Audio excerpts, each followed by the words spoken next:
تخلیق کائنات، صبح کائنات کے شمس الضحیٰ، شام کائنات کے بدر الدجا، علم نشرح کے روشن سینے والے، واللیل کی کالی زلفوں والے، وما رمیت اذ رمیت ولکن اللہ رما کی انگلیوں والے، شیما کے ویر، رب کے حبیب، جگ کے حبیب، حضرت محمد الرسول اللہ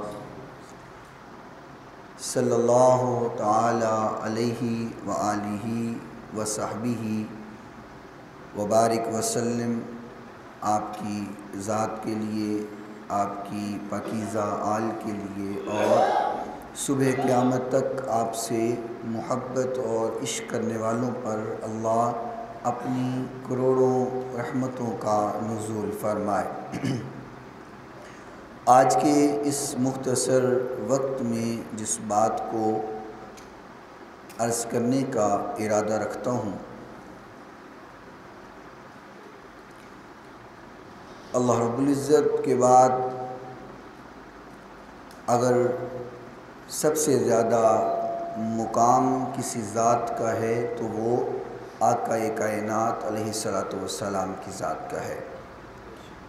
بعد از خدا بزرگ تو ہی قصہ مختصر کہ ساری کائنات میرے محبوب کے قدموں کی خیرات ہے، اور جو یہ نظام چل رہا ہے آقا کائنات کے صدقے سے دنیا کا نظام چل رہا ہے۔ آپ دیکھتے ہیں کہ دنیا میں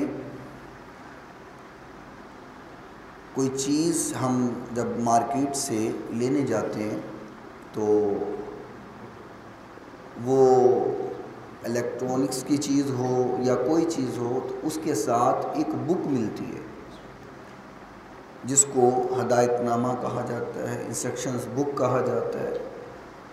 تو وہ جو بک ملتی ہے اس کا معنی یا اس کی ضرورت یہ ہوتی ہے کہ اس چیز کو چلانے کا اس میں پورا طریقہ لکھا ہوتا ہے۔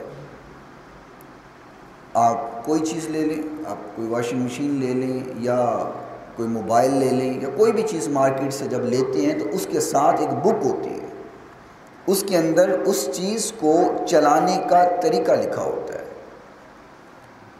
تو جس نے اس چیز کو بنایا ہوتا ہے وہی وہ بک بناتا ہے، چونکہ جس نے بنایا ہے اس کو پتہ ہے کہ اس کو کیسے استعمال کرنا ہے۔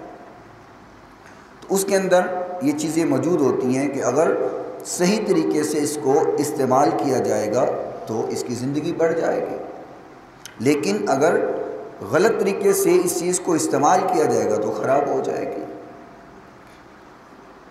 تو ہر چیز دنیا میں بنانے والا اپنی چیز کو بنانے کے بعد اس کو چلانے کے طریقے بتاتا ہے، کتاب شائع کرتا ہے، کتاب چھاپ کر کے ساتھ پیک کر دیتا ہے۔ تو دنیا کی ایک چھوٹی سی مشین بنانے والا اس کا پورا ہدایت نامہ تیار کرتا ہے، تو جس خالق نے انسان کی پوری یہ جسم والی مشین بنائی ہے کہ اللہ ساتھ بک نہیں بھیجے گا۔ تو دنیا کے اندر ایک معمولی سی 1000 2000 3000 کی چیز کے ساتھ ایک کتابچہ موجود ہوتا ہے، ہدایت نامہ موجود ہوتا ہے، انسٹرکشنز بک ساتھ ہوتی ہے۔ تو انسان کو بنانے کے بعد خالق کائنات نے انسان کو زندگی گزارنے کے لیے جو کتاب دی ہے یہ رب کا قرآن ہے۔ خالق کائنات نے اس قرآن مجید فرقان حمید میں انسان کو زندگی گزارنے کا پورا طریقہ بتا دیا ہے، پورا ضابطہ حیات اس قرآن پاک میں موجود ہے، اور پوری زندگی گزارنے کے جو طریقے ہیں رب کائنات نے قرآن مجید فرقان حمید میں ہمیں بھیج دیے ہیں۔ اب جو تو اس کے مطابق زندگی گزارے گا اور اس کے مطابق اپنی زندگی کے لمحات گزارے گا تو وہ کامیابی کی منازل طے کرے گا، وہ کامیاب ہو جائے گا۔ اور جو اپنی منمانی اور اپنی مرضی اور محض اپنی خواہشات کے مطابق زندگی گزارے گا اور قرآن کو چھوڑ دے گا تو پھر یقینی طور پہ وہ گمراہ ہو جائے گا۔ آقا کائنات علیہ الصلوۃ والسلام نے فرمایا کہ ترکت فیکم امرین لن تدلوا ما تمسکتم بہما کتاب اللہ و سنت رسولی۔ آقا کائنات نے فرمایا کہ میں تم میں دو چیزیں چھوڑ کر کے جا رہا ہوں، جب تک ان کو تھامے رکھو گے، جب تک ان کو پکڑے رکھو گے تو تم گمراہ نہیں ہو سکتے، تمہیں کوئی گمراہ نہیں کر سکتا، لیکن جب چھوڑ دو گے تو گمراہی اور ضلالت انسان کا مقدر بن جائے گی۔ اور وہ دو چیزیں کون سی ہیں؟ فرمایا کہ پہلی چیز ہے کتاب اللہ، اللہ کی کتاب قرآن، اور دوسری چیز ہے آقا کائنات علیہ الصلوۃ والسلام کی سنت مبارکہ، آقا کائنات کی زندگی۔ جو انسان ان دو چیزوں کو تھامے رکھے گا، اپنی زندگی کا دستور ان دونوں کے مطابق بنائے گا، کائنات میں اس کو کوئی گمراہ نہیں کر سکتا۔ اللہ اکبر۔ اور قرآن مجید میں کیا ہے؟ یہ قرآن کیا ہے؟ یہ بات تو آپ جانتے ہیں کہ یہ کلام اللہ ہے، اللہ کا کلام ہے، اللہ کی کتاب ہے۔ اور اللہ تعالیٰ نے قرآن مجید میں قرآن کے علم کے بارے میں اور اللہ کی قدرت کاملہ کے بارے میں بات فرمائی۔ فرمایا وَلَوْ أَنَّ مَا فِي الْأَرْضِ مِنْ شَجَرَةٍ أَقْلَامٌ وَالْبَحْرُ يَمُدُّهُ مِنْ بَعْدِهِ سَبْعَةُ أَبْحُرٍ مَا نَفِدَتْ كَلِمَاتُ اللَّهِ، کہ فرمایا کہ دنیا کے اندر جتنے درخت ہیں، جتنے درخت ہیں، اگر ان درختوں کو کاٹ کر کے اس کے قلم بنا لیے جائیں، قلم تیار کر لی جائے، اور دنیا کے سارے سمندر اکٹھے کر کے اس کی سیاہی بنا لی جائے، تو ان قلموں کے ساتھ، اس سیاہی کے ساتھ اللہ کی تعریف اور اللہ کی کلمات کو لکھنا شروع کر دو تو قلم ٹوٹ سکتے ہیں، سیاہی ختم ہو سکتی ہے، لیکن اللہ کی کلمات کو پورا لکھا نہیں جا سکتا۔ اور فرمایا صرف ایک سمندر نہیں، پھر 7 سمندر اور لے آؤ، 7 سمندر اور لے آؤ۔ یہ دنیا آپ کو پتہ ہے کہ زمین کا حصہ بہت تھوڑا ہے، پانی پانی ہر جگہ پر، تو فرمایا اس کی تم سیاہی بنا لو، قلم بنا لو درختوں کے، اور اللہ کی کلمات کو لکھنا شروع کر دو، یہ سیاہی ختم ہو جائے گی۔ اور اس طرح کے 7 سمندر اور لے آؤ اور پھر اللہ کے کلمات کو لکھنا شروع کرو، تو فرمایا کہ اللہ کے کلمات پورے نہیں ہوں گے، 7 سمندر ختم ہو جائیں گے۔ اللہ اکبر۔ کیوں؟ ان اللہ عزیز الحکیم۔ تو یہ اب آپ بات سمجھ گئے ہیں کہ کائنات کا جتنا علم یہ تو کچھ بھی نہیں ہے۔ اللہ کے کلمات لکھنے کے لیے پوری دنیا کے درخت قلم چاہیے، اور پوری دنیا کے سمندر اور 7 سمندر اور سیاہی چاہیے، لیکن کلمات پورے نہیں ہو سکتے۔ اور اللہ کریم نے قرآن مجید کو اپنا کلام بنا کر کے مختصر پوری زندگی گزارنے کا احاطہ ہمارے لیے پیش فرما دیا ہے۔ اور جب آپ یہ بات سمجھ گئے ہیں تو اگلی بات کو سمجھنا آسان ہوگا کہ یہ بات تو آپ سمجھ میں آ گئی ہے نا کہ اللہ کی تعریف کوئی بیان نہیں کر سکتا، کلمات نہیں لکھ سکتا۔ اور جب بات آئی حضور علیہ الصلوۃ والسلام کے علم کی، آقا کائنات کے علم کی بات آئی، تو خالق کائنات نے فرمایا الرحمن علم القرآن خلق الانسان علمہ البیان۔ فرمایا الرحمن جو رب ہے، رحمان ہے، علم القرآن، فرمایا اس رب نے مکمل علم کے ساتھ اپنے محبوب کو قرآن سکھا دیا ہے۔ آپ پہلے یہ بات سن چکے ہیں کہ اللہ کے کلام کو دنیا کے درختوں کے قلم اور دنیا کے سمندر اور 7 سمندر اور مل کر کے بھی اللہ کے کلمات کو بولو لکھ سکتے نہیں لکھ سکتے۔ اور جب حضور کے علم کی بات آئی تو خالق کائنات نے فرمایا الرحمن علم القرآن، فرمایا تمہارے رحمان نے اپنے محبوب پیغمبر علیہ السلام کو مکمل علم کے ساتھ قرآن سکھا دیا۔ اور فرمایا کہ خلق الانسان، اور اس نے اپنے محبوب پیغمبر کو کامل انسان بنایا، مکمل انسان بنایا۔ باقی انسان کے اندر کمی ہے، کسی میں عقل کی کمی ہے، کسی میں فہم و شعور کی کمی ہے، کسی میں صحت کی کمی ہے، کوئی بیمار ہے، کسی کا قد چھوٹا ہے، کسی کا قد بڑا ہے، کسی کا علم زیادہ ہے، کسی کا علم تھوڑا ہے۔ کائنات کے اندر کوئی انسان یہ نہیں کہہ سکتا کہ میں مکمل انسان ہوں، کامل انسان ہوں، مجھ میں کوئی کمی نہیں ہے، کوتاہی نہیں ہے۔ کائنات کے اندر اگر کوئی ذات ہے جو مکمل اور کامل ہے تو وہ محبوب کائنات کی ذات ہے۔ آقا کے بعد کوئی ذات مکمل نہیں ہے، کامل نہیں ہے۔ تو خالق نے قرآن میں کہا خلق الانسان، ہم نے مکمل انسان اور کامل انسان بنا کر کے اپنے محبوب پیغمبر علیہ السلام کو مبعوث فرمایا۔ اور اگلی جو آیا مبارکہ ہے، فرمایا علمہ البیان، علمہ البیان، فرمایا کہ میں نے قرآن کے علم کو اور قرآن کے اندر جو موجود ہے میں نے اپنے محبوب کو وہ سارا علم سکھا دیا ہے۔ آقا کائنات علیہ السلام کا دنیا میں کوئی استاد نہیں ہے، دنیا میں کوئی استاد نہیں ہے۔ کیوں؟ وجہ کیا ہے کہ استاد ہمیشہ شاگرد سے مرتبہ درجہ زیادہ رکھتا ہے، مرتبہ اور درجہ زیادہ رکھتا ہے استاد۔ شاگرد کچھ بھی ہو جائے، علم کے اعتبار سے، عمل کے اعتبار سے استاد سے بڑھ بھی جائے، لیکن استاد کا مقام پھر بھی اوپر ہوتا ہے۔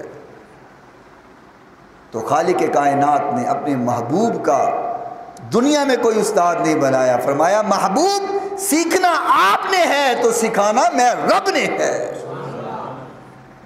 اور جب تعلیم دینے والا خدا ہو اور لینے والا مصطفیٰ ہو اور نصاب کلام خالق کے ارض و سما ہو تو مجھے ایمان سے بتاؤ کیا اس میں کوئی کمی رہ سکتی ہے؟ وہ مکمل ہے، کامل ہے، اور سارا علم خالق کائنات نے اپنے محبوب پیغمبر علیہ السلام کو عطا فرما دیا۔ اور آپ قرآن مجید کی ان آیات سے یہ ایک مختصر سا جو مسئلہ ہے جو میں نے چند الفاظ میں بیان کیا ہے سمجھ گئے ہوں گے۔ تو اب میں احادیث کی طرف لے کر کے آپ کو چلتا ہوں۔ اللہ اکبر۔ آقا کائنات علیہ السلام ایک مرتبہ نماز فجر کے لیے کچھ دیر سے آئے۔ آپ کو نماز فجر کے لیے آتے ہوئے تھوڑا سا ٹائم لگ گیا، آپ لیٹ ہو گئے۔ صحابہ اکرام صفوں میں کھڑے ہیں، حضور کا انتظار کر رہے ہیں کہ حضور آئیں گے اور ہمیں جماعت کروائیں گے، نماز پڑھوائیں گے۔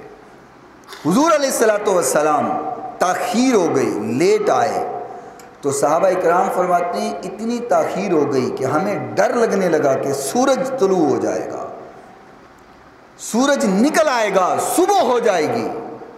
حضور اتنی تاخیر آپ نے کر دی۔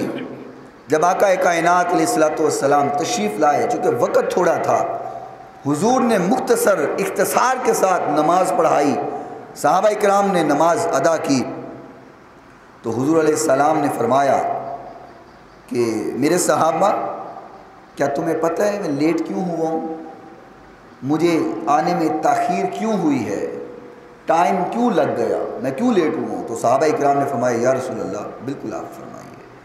تو آپ نے سلام پھیرنے کے بعد صحابہ اکرام سے کہا کوئی جائے گا نہیں، صفوں میں بیٹھے رہو، کوئی اٹھ کر کے نہیں جائے گا، صفوں میں بیٹھے رہو، میں تمہیں بتاتا ہوں کہ مجھے دیر کیوں لگی، آنے میں تاخیر کیوں ہوئی۔ تو صحابہ اکرام نے فرمایا جی یا رسول اللہ آپ بیان فرمائیے کہ آپ کو آنے میں تاخیر کیوں ہوئی۔ تو آقا کائنات نے فرمایا کہ جب رات کو وضو کر کے میں نماز پڑھ رہا تھا اور جتنی اللہ نے توفیق دی میں نے نماز ادا کی تو نماز میں سو گیا۔ توجہ کرنا، بڑی اہم باتیں ہیں آج کی۔ نماز پڑھ رہا تھا اور نماز میں سو گیا۔ جامعہ ترمذی کے اندر یہ حدیث موجود ہے اور امام ترمذی نے اس کو حسن درجے کی روایت قرار دیا ہے۔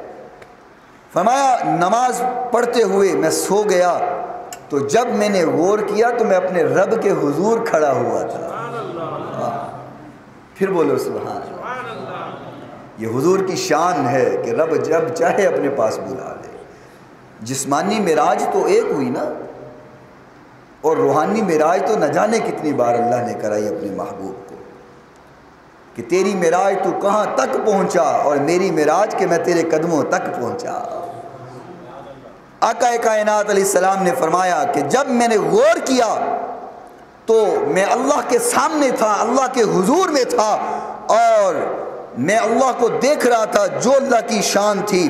اللہ اپنی شان کے لائق جیسے تھا، میں نے اپنے اللہ کو دیکھا، اور اللہ کریم نے فرمایا میرے محبوب پیغمبر ذرا دیکھیے کہ اس وقت فرشتے کیا گفتگو کر رہے ہیں، فرشتے کیا باتیں کر رہے ہیں، ذرا بتائیے۔ تو آقا کائنات علیہ السلام نے فرمایا میں نے اللہ سے کہا کہ مجھے تو علم نہیں ہے کہ فرشتے کیا گفتگو کر رہے ہیں، فرشتے کیا بول رہے ہیں، کیا باتیں کر رہے ہیں۔ تو آقا کائنات علیہ السلام فرماتے ہیں کہ جب میں نے یہ کہا کہ مجھے علم نہیں کہ فرشتے کیا بات کر رہے ہیں، تو خالق کائنات نے اپنا دست قدرت جو اللہ کی شان کو لائق ہے، فرمایا اللہ کریم نے اپنا دست قدرت میرے سینے پہ رکھ دیا۔ اللہ کا دست قدرت، فرمایا اللہ نے میرے سینے پر رکھ دیا۔ فرمایا میں نے اللہ کے دست قدرت کی ٹھنڈک محسوس کی، اور جب خالق نے ہاتھ میرے سینے پہ رکھا تو فرمایا اس ہاتھ کے رکھنے کے بعد پوری دنیا اور پوری دنیا کی چیزیں میرے سامنے روشن ہو گئی، اور فرمایا جب وہ چیزیں روشن ہوئی تو میں نے کائنات کی ایک ایک چیز کو پہچان لیا۔ اور مسند احمد میں یہی حدیث موجود ہے، اور یہاں پر الفاظ یہ ہیں کہ آسمان و زمین کی ہر چیز کو میں نے جان لیا۔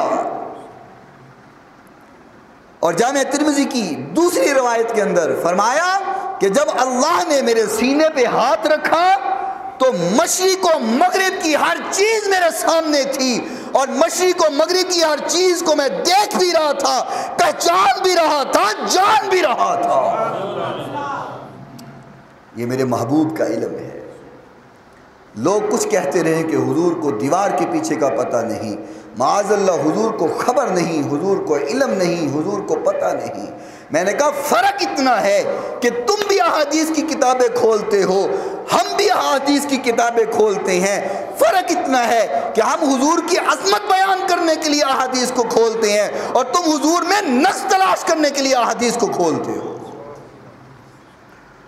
کہتے جی اگر حضور کو علم تھا اور حضور کو ہر بات کی خبر تھی، تو جب حضرت سیدہ امی جان عائشہ صدیقہ رضی اللہ تعالی عنہا پر الزام لگا، بہتان لگا، تو پھر حضور پریشان کیوں ہوئے؟ یہ وہ باتیں ہیں جو عام فہم کم علم لوگوں کو سنا کر کے یہ لوگ گمراہ کرتے ہیں۔ میں نے کہا ہم سے ملو نا، اور کچھ ہم سے کہو، کچھ ہم سے سنو۔ ہاں، اوروں سے کہا تو نے، اوروں سے سنا تو نے، کچھ ہم سے کہا ہوتا، کچھ ہم سے سنا ہوتا۔ لوگوں کو گمراہ کرتے ہو خود ساختہ باتیں بنا کر کے۔ کہتے ہیں جی اگر حضور کو علم ہے اور آپ کو ہر بات کی خبر ہے، تو پھر جب امی جان پر الزام لگا، بہتان لگا، تو پھر آپ پریشان کیوں ہوئے؟ میں نے کہا حضور کو خبر تھی کہ عائشہ بے گناہ ہے، عائشہ پاک ہے، لیکن خالق نے کہا میرے محبوب آپ نہ بولیے گا، اس لیے کہ یوسف علیہ السلام پہ بہتان لگا تو بچے نے گواہی دی، اور جریج ولی پہ الزام لگا تو بچے نے گواہی دی۔ عیسیٰ علیہ السلام کی بات ہوئی، حضرت عیسیٰ علیہ السلام بچپن میں بولے، فرمایا میرے محبوب آپ کی بیوی پہ الزام لگا ہے، آپ نہ بولیے گا، ہم قرآن کی 17 آیتیں نازل فرما دیں گے۔ یہاں کسی کی گواہی کے لیے بچہ بولے، کسی کی گواہی میں جانور بولے۔ فرمایا محبوب آپ کی عظمت اور آپ کی ازواج مطہرات کا مقام لوگوں کو سمجھانا یہ ہے کہ لوگوں کے لیے تو بچے بولتے ہیں اور دوسرے انبیاء کے لیے بچے گواہی دیتے ہیں، پر محبوب جب آپ کی باری آئے تو میں خدا خود گواہی دیتا ہوں، پھر کسی اور کی ضرورت نہیں ہے، میں خالق خود گواہی دوں گا، میں خود کہوں گا کہ میرے محبوب آپ بھی پاک ہیں، اور آپ سے جڑنے والا ہر شخص اور ہر فرد پاک ہے۔ خدا کی عظمتیں کیا ہیں محمد مصطفیٰ جانے، اور مقام مصطفیٰ کیا ہے محمد کا خدا جانے۔ اور زیراں زبراں شداں مداں سب شان اندی وچ آئیاں، آما لوکاں خبر نہ کائی تے خاصا رمضاں پائیاں، تے قدر نبی دا ایک ہی جانن دنیا دار کمینے، تے قدر نبی دا جانن والے ترگے شہر مدینے، قدر پھلاندہ بلبل جانے صاف دماغاں والی، تے قدر پھلاندہ گرج کی جانے مردے کھاون والی۔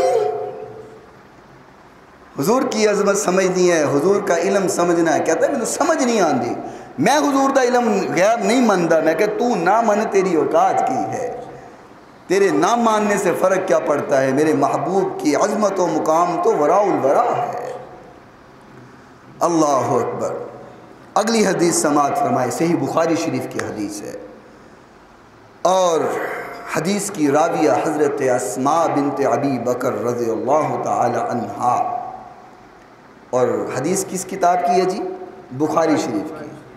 بخاری وہ بھی کرتے ہیں، بخاری کرتے رہتے ہیں اور بخاری پڑھتے رہتے ہیں اور بڑے دعوے دیتے ہیں جی بخاری شریف کی حدیث بخاری میں دکھاؤ۔ میں نے کہا جب دکھاتے ہیں تب تم مانتے نہیں ہو، بخاری شریف کی حدیث اب پڑھنے لگا ہو۔ اور بنا عشق نبی پڑھتا ہے جو بخاری، آتا ہے بخار اس کو آتی نہیں بخاری، اور ساتھ عشق کے جو پڑھتا ہے بخاری آتا نہیں بخار اس کو، صرف آتی ہے بخاری۔ حضور کے عشق سے پڑھو تو پھر بخاری سمجھ آئے گا۔ عشق ختم ہے، دل عشق سے اگر خالی ہے تو پھر سمجھ آنے والی نہیں ہے۔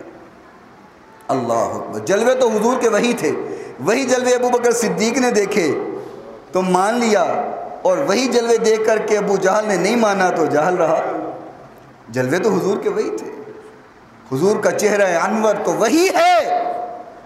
کوئی دیکھ کر کے عثمان غنی رضی اللہ تعالیٰ عنہ جیسے متوالے ہو جاتے ہیں، دیوانے ہو جاتے ہیں، اور کئی دیکھ کر کے بھی کہتے ہیں کہ معاذ اللہ ہمیں حضور کا چہرہ اچھا نہیں لگتا۔ یہ تو اپنے اپنے نصیب کی بات ہے، اپنے اپنے قسمت کی بات۔ حضرت اسماء بن ابی بکر رضی اللہ تعالی عنہا فرماتی ہیں کہ سورج گرہن لگ گیا، سورج گرہن لگا ہوا تھا، تو آقا کائنات علیہ السلام نے صحابہ اکرام کو اکٹھے فرما کر کے تو صلاۃ الکسوف ادا کی۔ تو نماز ادا کرنے کے بعد آقا کائنات علیہ السلام جہاں تشریف فرما تھے، توجہ کرنا میں مختصر موضوع کو لے کے چل رہا ہوں، جمعے کا وقت تھوڑا ہوتا ہے۔ حضور علیہ السلام جہاں پر تشریف فرما تھے تو آقا نے وہاں کھڑے کھڑے فرمایا لوگو، اللہ نے مجھے یہاں کھڑے کھڑے کائنات کی ہر چیز دکھا دی ہے۔ ذرا پھر بولو سبحان اللہ۔ یہ داد مجھے نہیں دینی، میری کیا اوقات ہے، میری کیا اوقات ہے، کوئی اوقات نہیں ہے، بس یہی اوقات ہے کہ میں حضور کے در کا گدا ہوں۔ داد حضور کو ہے، بات تو کہ حضور کی ہے نا۔ فرمایا اللہ نے مجھے یہاں کھڑے کھڑے کائنات کی ہر چیز دکھا دی ہے، اور فرمایا کہ صرف کائنات کی چیز نہیں، حتیٰ کہ اللہ نے جنت بھی دکھا دی ہے، اللہ نے جہنم بھی دکھا دی ہے۔ حضور زمین پہ کھڑے اور کائنات ساری دیکھ رہے ہیں، حضور جنت بھی دیکھ رہے ہیں، حضور جہنم بھی دیکھ رہے ہیں۔ اور اگلی حدیث بھی سماعت کر لیں، مختصر الفاظ کے ساتھ اپنی دل کی تختیوں پہ نقش کر لیں۔ حضرت عبداللہ بن عمر رضی اللہ تعالی عنہ فرماتے ہیں کہ حضور علیہ السلام نے فرمایا کہ خالق کائنات نے جتنی بھی دنیا ہے، لوگ دیوار کے پیچھے کی بات کرتے ہیں، میں کہتے گل ہی بڑی تھوڑی ہے، یہ تو بات ہی بہت تھوڑی ہے۔ حضرت عبداللہ بن عمر رضی اللہ تعالیٰ عنہ فرماتے ہیں کہ آقا کائنات علیہ السلام نے فرمایا کہ اللہ نے پوری دنیا میرے سامنے کر دی، پوری دنیا میرے سامنے کر دی، اور فرمایا قیامت تک جو ہو چکا، جو ہونے والا ہے، اور قیامت تک جو ہوگا، آقا کائنات نے فرمایا میں قیامت تک کے معاملات ایسے دیکھ رہا ہوں جیسے میں اپنا ہاتھ دیکھ رہا ہوں۔ 1400 سال پہلے حضور نے بات کہی.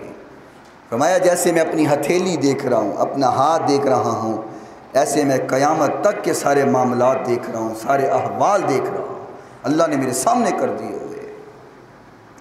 اور جامعہ ترمذی کی اگلی حدیث بھی سماعت کر لیں. یہ حدیث توجہ سے سنیے گا، انشاءاللہ روح راضی ہو جائے گی اور ایمان انشاءاللہ تازہ ہو جائے گا. حضور کی تو ہر بات سے ایمان تازہ ہو جاتا ہے. یہ حدیث کو ذرا توجہ سے سنیے گا. حضرت عبداللہ بن عمر بن العاص رضی اللہ تعالی عنہ اس حدیث کے راوی ہیں اور حدیث جامعہ ترمذی میں موجود ہے. فرماتے ہیں کہ حضور علیہ السلام ایک مرتبہ تشریف لے کر کے آئے، اور جب تشریف لائے تو حضور کے ہاتھ میں 2 کتابیں تھیں، ایک کتاب دائیں ہاتھ میں اور ایک کتاب بائیں ہاتھ میں. حضور نے 2 کتابیں ہاتھ میں پکڑی ہوئی ہیں. تو صحابہ اکرام رضوان اللہ علیہم اجمعین نے فرمایا یا رسول اللہ ان کتابوں میں کیا ہے؟ یہ کتابیں کس چیز کی ہیں آپ نے پکڑی ہوئی ہیں، ان میں کیا موجود ہے؟ تو آقا کائنات نے فرمایا یہ جو میرے دائیں ہاتھ میں کتاب ہے، جب سے دنیا بنی ہے اور قیامت تک جتنے لوگ جنت میں جائیں گے ان کے نام لکھے ہوئے ہیں. ہمارے بھی لکھے ہوں گے انشاءاللہ. حضور نے ہمارے نام بھی دیکھے ہوں گے اس دائیں ہاتھ والی کتاب میں. فرمایا میرے دائیں ہاتھ میں کتاب، قیامت تک آنے والے ہر شخص اور ہر انسان جو جنت میں جائے گا، فرمایا اس کتاب میں اس کا نام لکھا ہوا ہے. اور فرمایا صرف اس کا نام نہیں لکھا ہوا، صرف اسی کا نام نہیں لکھا ہوا، فرمایا اس کے باپ دادا کا بھی نام لکھا ہوا ہے اور اس کے کنبے قبیلے کا نام بھی لکھا ہوا ہے. کان دی گل تے چھوٹی جی ہے نا. قیامت تک کے لیے جتنے جنت میں جائیں گے حضور نے فرمایا اس کتاب میں موجود ہیں، اور ان کے آباء و اجداد کے نام بھی موجود ہیں، کنبے قبیلے کے نام بھی موجود ہیں. فرمایا جو بائیں ہاتھ میں کتاب ہے، فرمایا جب سے دنیا بنی ہے اور جب تک دنیا رہے گی، قیامت تک کے لیے جتنے لوگ جہنم میں جائیں گے ان کے نام اس کتاب کے اندر موجود ہیں. اللہ تعالی ہمیں محفوظ فرمائے، اس کتاب میں ہمارے نام نہ ہوں. آہستہ بولتے ہو ذرا بولیے. آپ بھی کہتے ہو مولوی صاحب تھوڑا زور لگے ساڈا نہ لگے، تسی کلے تھکو سانو نہ تھکاؤ. اور میں آپ لوگوں کو کچھ کہتا نہیں، اس کا یہ مطلب نہیں ہے کہ مجھے کہلوانا آتا نہیں. میں کہتا ہوں چلو کوئی بات نہیں، وگرنہ میرا جو انداز پہلے ہوتا تھا میں تو عوام کو ہلا کے رکھ دیتا تھا. اب تو میں نے چھوڑ دیا وہ انداز، اب تو سادہ سے انداز میں گفتگو کرتا ہوں. تو کبھی میں نے وہ انداز سنا دیا نا تو مچل جاؤ گے آپ سارے، لیکن میں کہتا ہوں آپ سیکھ ہو جاؤ. اللہ اکبر. اللہ تعالیٰ آپ سب کو خوش رکھے، آباد رکھے. یہ تو ویسے مزاحن ایک میں نے بات کی ہے. اللہ اکبر. فرمایا کہ بائیں ہاتھ والی کتاب کے اندر سارے جہنمیوں کے نام بھی موجود ہیں، اور جتنے جہنمی ہیں ان کے آباء و اجداد کے نام بھی موجود ہیں، اور ان کے کنبے قبیلے کے نام بھی موجود ہیں. اللہ اکبر. اگلی حدیث سماعت فرمائیں. آقا کائنات علیہ الصلوۃ والسلام نے فرمایا، اللہ اکبر، فرمایا کہ رات کو میں اپنے حجرے میں موجود تھا، اپنے حجرے میں آرام کر رہا تھا، تو اللہ کریم نے میرے حجرے میں میری پوری امت کو پیش کر دیا. آئے آئے. پھر بولو ذرا سبحان اللہ. بہت بڑی بات ہے لیکن میں نے کہیں بڑی دھیرے سے ہے کہ کہیں کوئی یہ نہ کہے کہ سمجھ نہیں آئی. فرمایا کہ میرے حجرے میں آرام کر رہا تھا تو اللہ نے پوری امت مجھے پیش کر دی. کیا انداز ہوگا خالق کا، پیش کرنے کا انداز کیا ہوگا کہ کائنات کے امام بیٹھے ہوئے ہیں، کائنات کے امام اور کائنات کے رحمت بیٹھی ہوئی ہے، اور خالق نے پوری امت کو پیش کر دیا میرے محبوب یہ تیرے امتی لوگ ہیں. تو انشاءاللہ لیل والے تو بھی ہوں گے نا جی، انشاءاللہ ہم بھی ہوں گے. جو ہو چکا جو ہوگا حضور جانتے ہیں، جو ہو چکا جو ہوگا حضور جانتے ہیں. تیری عطا سے خدایا حضور جانتے فرمایا کہ حجرے میں اللہ نے پوری امت کو میرے سامنے پیش کر دیا. تو ایک شخص نے سوال کیا. اب صحابہ کرام علم کے متلاشی رہتے، ہر وقت یہ تگ و دو میں رہتے کہ ہمیں حضور سے بات ملے، علم ملے. جب حضور نے کہا پوری امت میرے سامنے پیش کی، تو ایک شخص سوال کرنے لگا، کہنے لگا یا رسول اللہ، جو پیدا ہو گئے اور جو گزر گئے وہ تو سمجھ آتی ہے کہ وہ پیش کیے ہوں گے، تو جو قیامت تک آئیں گے ان کی تو بھی شکلیں بھی نہیں بنی، اور وہ تو دنیا میں بھی نہیں آئے، ان کی تو پہچان بھی کوئی نہیں اور ان کا نام بھی کوئی نہیں، تو یا رسول اللہ وہ بھی دیکھیں آپ نے؟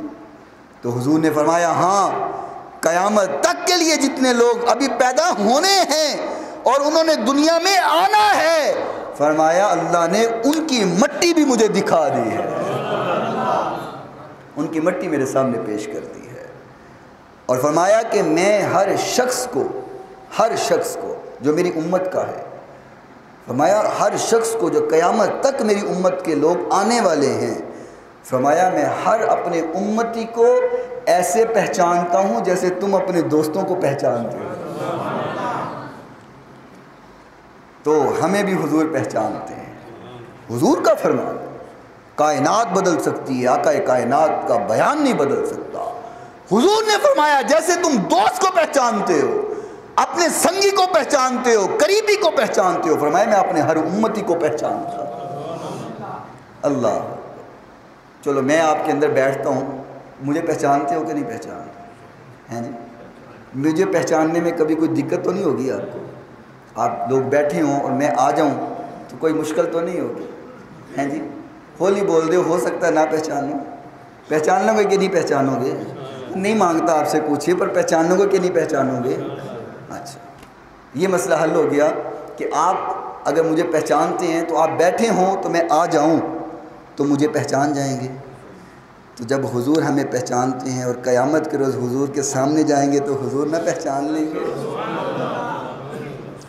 حضور پہچان جائیں گے. حضور کہیں گے یہ میرا امتی آ رہا ہے، یہ میرا امتی آ رہا ہے. حضور نے فرمایا کہ حوض کوثر کے اوپر پیالے ہوں گے، یاقوت کے، مرجان کے پیالے ہوں گے، اور میں پیالے بھر بھر کر کے پلاؤں گا، لیکن کچھ خوش نصیب ایسے ہوں گے میں پیالہ رکھ دوں گا، اپنے ہاتھوں سے پانی پلاؤں گا. دعا کرو اللہ ان خوش نصیبوں میں ہمارا شمار فرمائے. وہ کیا منظر ہوگا کہ ہاتھ مبارک حضور کے ہوں گے، لب ہمارے ہوں گے، پانی کیا پینا ہے، ہم تو حضور کے ہاتھوں کو چومتے رہیں گے. اللہ اکبر. اگلی حدیث سماعت فرمائیں. المستدرک حاکم کے اندر یہ حدیث موجود ہے.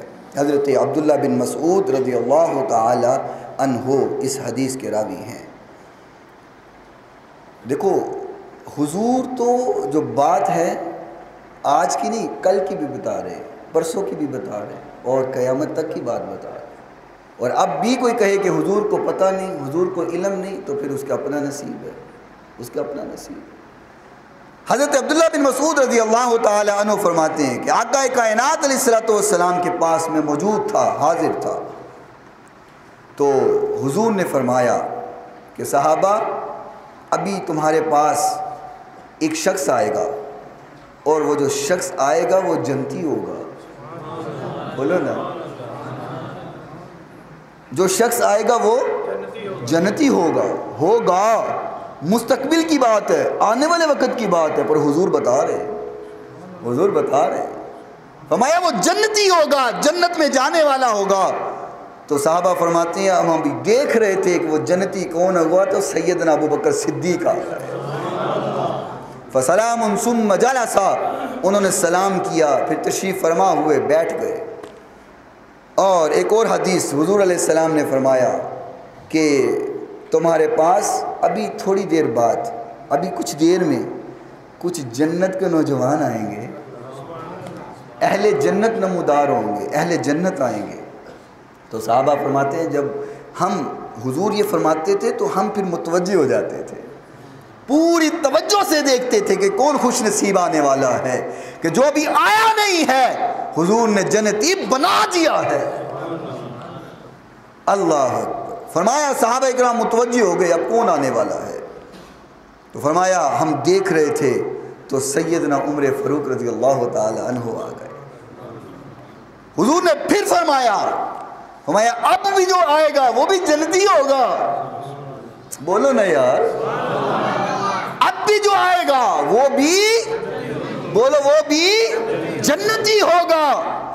تو دیکھا کہ ہم توجہ سے صحابہ کرام فرماتے دیکھ رہے تھے تو حضرت عثمان غنی رضی اللہ تعالیٰ عنہ، ایک اور حدیث کے اندر حضور نے یوں ہی فرمایا اب جو آئے گا، اب جو آئے گا وہ جنت میں جائے گا، جنتی ہوگا۔ تو فرمایا ہم دیکھ رہے تھے تو مولا علی مشکل کشا آ گئے۔ سبحان اللہ، ابھی دنیا میں ہیں تو جنت کی بشارتیں مل رہی ہیں، اور حضور ابھی وہ آئے نہیں ہیں تو حضور ان کو جنت کے سرٹیفکیٹ عطا فرما رہے ہیں۔ اور دیکھو نا، حضور نے پھر صحابہ کرام کو کافی مرتبہ جنت کی بشارت دی، جنت کی خوشخبری سنائی، لیکن ایک وقت میں 10 صحابہ کو جنتی بنا دیا۔ میرے نبی کا اختیار ہے، جس کو چاہے جنتی بنا دے۔ وہ جنگ کے اندر ایک آدمی لڑ رہا تھا، بڑی بہادری کے ساتھ لڑ رہا تھا۔ صحابہ کرام نے فرمایا یا رسول اللہ دیکھیں ذرا کتنی بہادری سے لڑ رہا ہے، اور کتنا خوش نصیب ہے، اور کتنے مقام والا ہے کہ لڑ رہے، کفار کو کاٹ رہے، جہاد کر رہا ہے۔ آقا کائنات نے فرمایا یہ جہنم میں جائے گا، یہ جہنمی ہے۔ صحابہ کرام حیران ہو گئے، پریشان ہو گئے کہ یہ تو جنگ لڑ رہا ہے، مسلمانوں کی طرف سے جہاد کر رہا ہے، اور کافروں کے ٹکڑے کر رہا ہے، کاٹ رہا ہے، گردنیں اتار رہا ہے۔ حضور فرما رہے جہنم میں جائے گا، لیکن صحابہ کا ایمان تھا کہ حضور نے جو کہہ دیا ہے وہ حق ہے، سچ ہے۔ وَمَا يَنْطِقُ عَنِ الْهَوَىٰ، میرا نبی خود سے نہیں بولتا، جو خالق بلاتا ہے میرا نبی وہی بولتا ہے۔ میں حضور نے کہہ دیا سو کہہ دیا۔ اور صحابہ کرام فرماتے وہی ہوا۔ پہلے وہ لڑ رہا تھا، اس کو زخم لگے اور تکلیف ہوئی، اس نے تکلیف کو برداشت نہیں کیا، خود کے اندر مار کر کے نیزہ اور اپنے آپ کو ہلاک کر دیا، خودکشی کر دی، حرام کی موت مر گیا۔ تو حضور نے پہلے ہی فرما دیا تھا کہ یہ جہنمی ہے۔ تو یہ میرے نبی کا علم ہے۔ اللہ اکبر۔ حضور نے فرمایا ایک ہی مجلس میں 10 صحابہ کو جنت عطا فرما دی، 10 صحابہ۔ فرمایا ابو بکر فی الجنہ، عمر فی الجنہ، وعثمان فی الجنہ، علی فی الجنہ۔ فرمایا کہ طلحہ فی الجنہ، زبیر فی الجنہ، عبد الرحمن بن عوف فی الجنہ، سعد بن ابی وقاص فی الجنہ، وسعید بن زید فی الجنہ، ابو عبیدہ بن جراح فی الجنہ رضی اللہ تعالی عنہ۔ 10 صحابہ کو ایک مجلس میں، ایک ہی وقت میں 10 صحابہ کو جو ہے آپ نے جنت کی خوشخبری دے دی۔ حضرت انس رضی اللہ تعالی عنہ فرماتے ہیں کہ حضور علیہ السلام اور آپ کے ساتھ سیدنا صدیق اکبر رضی اللہ تعالی عنہ، سیدنا عمر فاروق، سیدنا عثمان غنی رضوان اللہ علیہ مجمعین احد پہاڑ پر تشریف فرما تھے۔ احد پہاڑ پر جب احد پہاڑ پر تشریف فرما تھے تو پہاڑ ہلنے لگا، جنبش کرنے لگا۔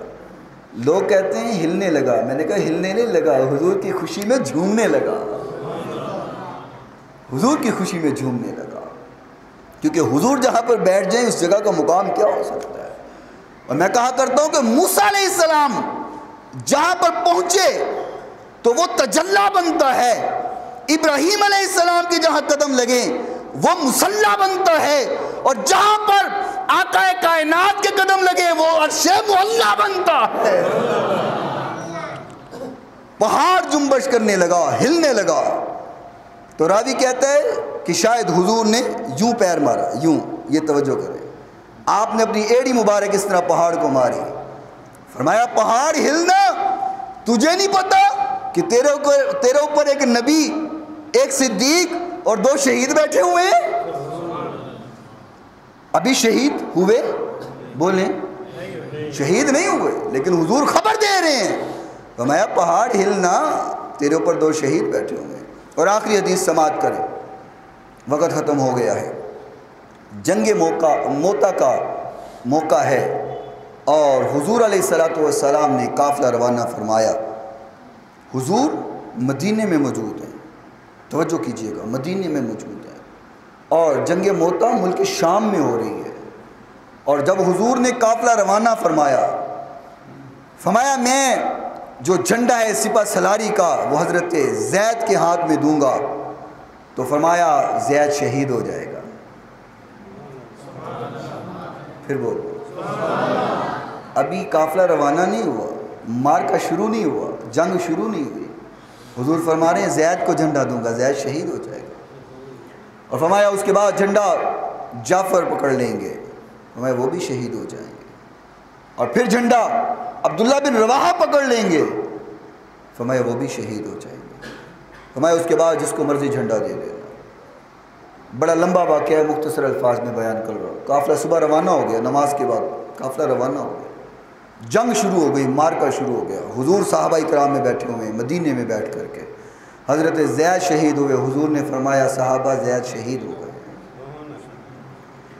یوں حضور بیان کر رہے ہیں جیسے کہ پورا واقعہ حضور کے سامنے چل رہا ہے. پوری ویڈیو اور پورا لائیو ٹیلی کاسٹ حضور کے سامنے چل رہا ہے. حضرت زید شہید ہوئے. آپ نے فرمایا صحابہ زید شہید ہو گئے ہیں. اور اب جھنڈا حضرت جعفر نے پکڑ لیا. حضرت جعفر شہید ہوئے. حضور نے فرمایا صحابہ جعفر بھی شہید ہو گئے. اور حضور کی آنکھیں نم ہو گئیں اور آنسو آنکھوں سے جاری ہو گئے. حضور نے فرمایا جعفر بھی شہید ہو گئے. پھر تھوڑی دیر گزری، وقت گزرا. فرمایا صحابہ عبداللہ بن رواحہ بھی شہید ہو گئے رضی اللہ تعالی عنہ. اور فرمایا اب جھنڈا اللہ کی تلواروں میں سے ایک تلوار نے پکڑ لیا ہے. اور جب حضرت خالد بن ولید رضی اللہ تعالیٰ عنہ نے جھنڈا تھام لیا اور سنبھال لیا اور مارکا لڑا اور اللہ نے فتح عطا فرما دی. وہ ملک شام کے اندر جنگ لڑے، اللہ نے فتح ملک شام میں عطا کی. میرے نبی مدینے میں بیٹھ کے فرما رہے ہیں میرے صحابہ اللہ نے مسلمانوں کو فتح عطا فرما دی ہے. یہ علم غیب نہیں ہے تو اور کیا ہے؟ ہمارے نبی وہ ہیں کہ جو قیامت تک ہونے والا ہے اس کی خبریں بھی دے دی ہیں، اور جو دنیا جب سے بنی ہے ہو چکا ہے اس کی خبریں بھی حضور علیہ السلام نے عطا فرما دی ہیں. ایک واقعہ بس تھوڑا سا سن لو کہ بدر کا مقام ہے. حضرت عمر فاروق رضی اللہ تعالیٰ عنہ پریشان ہو گئے. ادھر ہزاروں کا لشکر ہے، ادھر 313 مختصر سے صحابہ. ہوگا کیا، بنے گا کیا؟ بڑی پریشانی ہے. جب عمر فاروق کی پریشانی حضور نے دیکھی فرمایا عمر پریشان نہ ہو، عمر پریشان نہ ہو. پریشان کیوں ہوتا ہے؟ یہاں پہ ابو جہل مرے گا. کہا یہاں پہ ابو جہل مرے گا. لائن لگائی، فرمایا یہاں عتبہ مرے گا. لائن لگائی، فرمایا یہاں طیبہ مرے گا. ابھی مارکا نہیں ہوا، جنگ نہیں ہوئی، اور صحابہ اکرام کو میرے نبی نے بتا دیا یہاں ابو جہل مرے گا، یہاں عتبہ مرے گا، یہاں شیبہ مرے گا، یہاں یہ کافر مرے گا، یہاں یہ کافر مرے گا. ساری خبریں دے دی. اور صحابہ فرماتے ہیں جب جنگ ختم ہوئی، کفار کے ٹکڑے ہوئے، جہاں جہاں حضور نے نشان لگائے تھے وہی کافر مرے دیکھے. 1 انچ بھی نہ دائیں ہوا تھا نہ بائیں ہوا تھا. یہ میرے نبی کا علم غیب نہیں ہے تو اور کیا ہے؟ اللہ تعالی ہمیں حضور کی عظمت اور مقام صحیح معنوں میں سمجھنے کی توفیق عطا فرمائے. وآخر دعوانا ان الحمد للہ رب العالمین.